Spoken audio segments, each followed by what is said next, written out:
So we went into this year, I think, with supply chains clearly tangled, and I think that is still an issue as we go through this year. I don't see any change in the global supply chain problems throughout the course of 2022. What I would say is that you made a great point about what's going on in Asia. Clearly, there is the policy of zero COVID, and that naturally is causing ports to shut down. You've also got flying right issues over the Arctic and via the Middle East because of what's happening, as you mentioned, in the Ukraine and Russia. And therefore, what's happening is that freight rates are being exasperated to the upside. And that naturally is causing inflation in the system, amongst all the other inflation problems that we have with corn all the way through to energy prices. So the environment remains very strained indeed.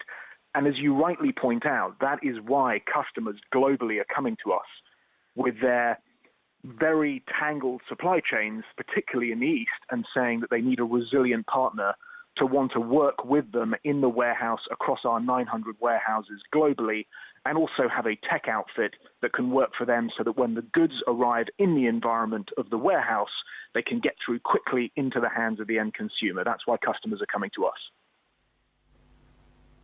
So you talk about this gold standards of resilience. That's coming across a backdrop, and I keep hearing the buzzwords of deglobalization and shortened supply chains. Are you seeing any evidence at the moment, Mark, of the latter two?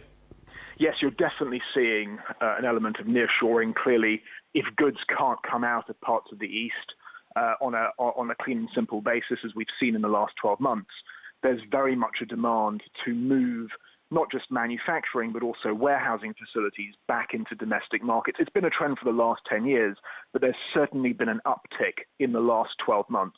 And that's something, the trend that I expect to continue. And whenever that change happens, whenever you see any form of a global shift, people reassess their supply chains. And in particular, in this more tech-driven world, they're choosing to outsource more and more going forwards to third-party logistics providers such as ourselves. Mark, it's been such a volatile environment in recent years, from that demand destruction we saw with the pandemic as everything just fell off a cliff to the very strong bounce back. Are you getting any sense that anyone's worried about a recession now at this point? Because the bond markets just in recent days have already started to show us some warning signals and inversion in the yield curve. It's still early days, and we've got fund managers now starting just to future-proof some of their own portfolios as well. Has it made it to the business community that perhaps even around the corner could be another drop-off in demand? We haven't seen any dip in demand on the consumer side that one could tangibly point to in any of the industry data out there.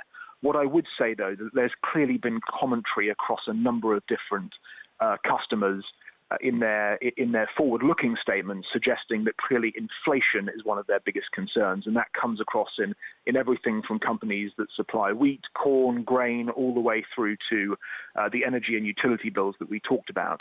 So there are risks, obviously, to the consumer as inflation continues to mount. But then again, I would say that there is this very strong desire to want to shift more to direct to consumer and have more of a tech offering within your warehouse, which means that the goods get into the hands of the consumer quickly. Businesses become more efficient, and they can offset some of those cost pressures further down the P&L with their warehousing.